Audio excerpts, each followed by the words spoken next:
So with that, we're going to talk about the story today is Galileo. So I'm sure most of you probably heard about Galileo in school or heard the story before. But Galileo was a mathematician in Venice in the early 1600s. And I mean, the guy was just a genius. Like, he was just a really smart mathematician. And one day he heard from some friends in Venice that this guy, some guys in basically the army in the Netherlands had created this spyglass, right? And so spyglass is basically like a little telescope. It's like a little, piece of glass. It's cut in a certain way that it focuses the light so you can see a little bit farther, right? And it was, like most things, most great inventions in, human history, it was invented for the purpose of war. So they could like scout and see farther, right? And so he heard about this and he decided, hey, I'm gonna make my own. That sounds like a really cool device. And so he made his own, and then he made some improvements on it, made it better and better and better. And he ended up making a spyglass that was so good when he looked up into the sky at night, he could actually see stuff that no one had ever seen before, right? So he was the first person to ever see all the different mountains on the moon. He could see like all these different mountains and patterns and the actual geography of the moon. He discovered 4 moons that orbited Jupiter that no one had ever seen before. He discovered he could see like individual stars in the Milky Way. So he could do all these really cool things with the telescope.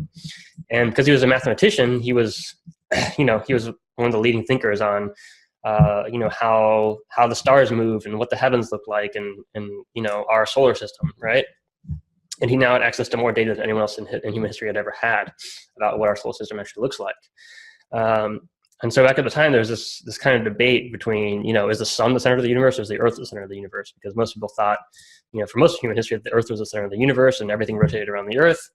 But he did some calculations with his new data and he found out, no, in fact, the sun is the center of the solar system and everything in our solar system rotates around the sun. So he wrote about his new research and published it and made some people in high up places very angry. And the Inquisition basically said, you can't share these ideas, they're heretical ideas.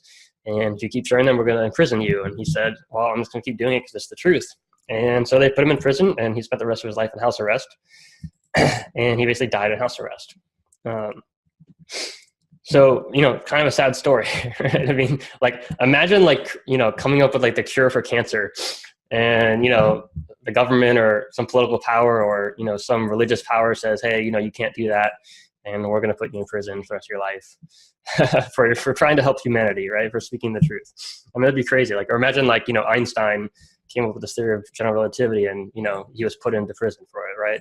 It's unthinkable today for something like that to happen, but this is what happened in a lot of human history, right? And the interesting thing about Galileo, though, is he actually started to change society. His story became the story that all the young scientists and philosophers and thinkers talked about and shared about, and his observations and his mathematical concepts and his observations actually spawned the dawn of a new era of science and empiricism, right? So, just after, it's kind of like the Roger Bannister thing we talked about where, first guy to run a 4-minute mile and all of a sudden everyone's running 4-minute miles. He kind of did that with science because he was the first guy just in the right time at the right place. His story was spread all over the world and he inspired so many new thinkers. So, a few years after Galileo, Newton came around. And Newton was the guy who invented the laws of physics, right? One of the leading thinkers of the world. John Locke was another guy who was inspired right after Galileo because of his story. And he invented this idea called natural liberty, right? And we all know about this because that idea of natural liberty was taken by Thomas Jefferson and it was put into the Constitution. Said, we hold these truths to be self-evident, that all men are created equal, that they are endowed by their creator with certain unalienable rights, and that these include life, liberty, and the pursuit of happiness, right? And these are all ideas that came from Galileo. They were inspired by Galileo. And so he also led to this concept of empiricism, which later on basically became science, right? And it's the centerpiece of scientific thinking. And kind of one of the core concepts of empiricism is that, is this concept of refutation, which means that everything can be tested, right? So you have to, enable to say something that is scientifically true, you have to be able to test it. And you have to be able to take some evidence and look at the evidence and see, does it stack up or not, right? And this concept of refutation says that basically, unless an idea can possibly be proved false by observable fact, it's not scientific, right? So examples would be, like how a rocket flies through space versus like whether or not I love you, right? Like you can't really test for observable fact, like whether or not I love you, you just kind of have to take my word for it, right?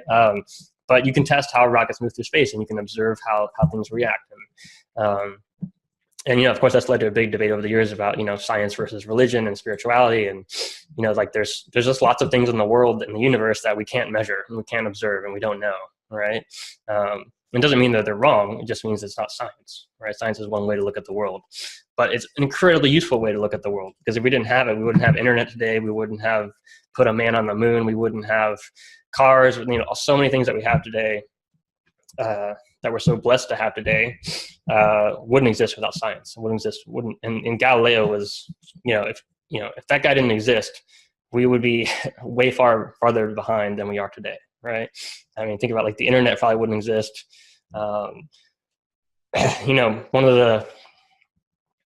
of the things that's happened because of science in the past, 15 years is that we've have poverty all across the world. Like the rate of the amount of people living in poverty has decreased by half in the past 15 years and 75% in the last 25 years. So there's actually a lot of really good things happening in the world, despite what you see on the news a lot, right? And again, without Galileo, that we would probably be much farther behind, right? So it's amazing to look at the impact that one person can have, right? And why I think the story is so important, and what it shows is like the importance of free speech and free thought and sharing your ideas, right? Because, like imagine like, what if Galileo hadn't spoken up? Like, what if, these people said, don't share your ideas, you're going to go to prison, and maybe he got scared. Like, and obviously wouldn't all of us be scared? Like if someone said, hey, you're going to go to jail to keep doing what you're doing, like, I mean, all of us would be afraid, like afraid for ourselves, afraid for our lives, afraid for our families, right? But he had the courage to keep going. He had the courage to keep speaking up, to keep doing his research, to keep observing, and keep following his passion, and keep speaking the truth, right? And we owe him a huge debt of gratitude, because our lives are so much better because of what he did, right? And it was just as simple as speaking up, right? So, free thought and free speech are crucial to progress as humans, right? And it's like the foundation of science, right?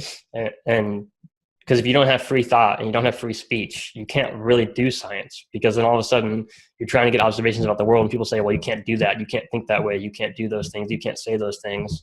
Then you can't actually see what's really going on in the world, and you can't make better decisions. And then, people live in poverty and bad things happen if we can't make those kinds of actions and choices in life, right? And that's why we're also blessed to be, living at a time where we have more freedom than any other time in human history, right? But another question I have is like, what else could Galileo have done? Like if he was totally free, like if he hadn't been imprisoned for the rest of his life, like what else could he have done? Like what other breakthroughs could he have had? What more of an impact could he have in society, And Galileo is just one person, right? I mean, there were probably thousands of other geniuses like Galileo that came around his time, before his time, that were shut up, right? That weren't allowed to think freely and to speak freely and to share their ideas, right? Like imagine how far ahead we'd be if all those people were actually had been allowed to express themselves, right?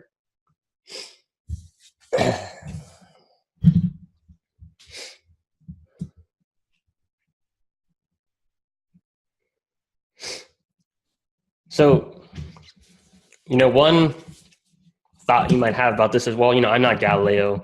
I'm not a genius. My ideas aren't that important. Like, what does it matter if I share, if I speak up, if I share my ideas, right? But, I think that's the wrong way to look at it. Like everything matters. Every idea matters. Every action matters. And everything you do impacts all the people around you, right? And one of the greatest gifts you can give someone is to just listen to them. Like if you have a friend with a problem and like they can just share about their problem and talk about their problem, like they'll probably figure it out on their own, right? You don't even have to give them any advice or, share any ideas with them. Like you just listen to them, they speak and they figure it out, right? And that's why free speech is so important, because when you can just speak the truth and speak clearly and share it helps you think through ideas, it helps you process ideas and come up with solutions, right? So, no matter how important you think you are or aren't, your ideas do matter, and your free thought and free speech does matter, and you're impacting all the people in your life, by what you share, what you don't share, right? And so that's the idea I want to leave you with today, is that, all of your ideas matter, and you should speak up. Like when you have an idea, whether you think it's good or bad or right or wrong, doesn't matter. It's it's the process, right? It's that process. The scientific process is a process. It's not a procedure. Like it's a process that happens over time, again and again and again. You observe and you think about, and you observe and you think about, and observe and you think about over and over and over and over and over again, right? And who knows how many observations and conversations it took until we got a man on the moon. Like how many millions or billions of conversations and ideas did that take, right? A lot. And it wasn't just one person, right? It was millions and millions of people led to that happening, right? And so we can all choose to be a part of that process or not, right? And one of the things that I've observed with a lot of people that really holds them back in life is that they don't participate in the process, right? Like they're afraid to speak up. Maybe they were taught when they were a kid to shut up, or your ideas don't matter, or don't speak when adults are speaking, that kind of thing, right? Like I remember I had 3 older brothers, and I'm really curious, and you can tell I'm a really curious person. And so, when I was like 7 and my brothers were like, 12, 15, 16, I would always ask them questions, and I would always ask their friends questions. I remember one time my oldest brother and I think his friend said, basically like, shut up, Tom, like stop asking so many questions, right? And some of us can take those experiences and like internalize them, and then we stop, and then we just don't speak up. Like we don't share our mind, we don't share our ideas, and I think that's a really harmful thing. That's like a pathological, like that's like a bad thing, because then you can't contribute, right? You can't contribute as much to yourself and to everyone in your life. So if any of you have been feeling that way in your life before, like you can't speak up, I want to encourage you that you can, and that your ideas do matter, and that your opinion is valuable, and that you are a worthy person, and you can participate in this amazing process of humanity and of science and of speaking the truth and speaking your mind, and that you're that does matter, right? And you're an important part of that process. So I want to do a quick writing exercise, and I want to hear all of your thoughts on this. I'm going to share first, like real quick. So some situations where I feel afraid to like speak my mind is like, first of all, like when I don't think people are listening, or they're like not willing to listen, or like they're not coachable. Like one example is just like with authors, like I'll give them some advice, and I can just tell they're like, no, like, they just totally disagree with it. And you can just kind of tell like they're not really willing to listen to it. It's like, I'm not going to like keep talking about that. Another situation is like when I feel like I'm not at the top of the hierarchy, like if I'm in a group where I feel like, I'm like the dumbest person there, or like the poorest person there, or like, I just feel like that group has, like, just that dynamic where I feel like I'm, everyone's above me kind of. So I feel afraid to just like speak up.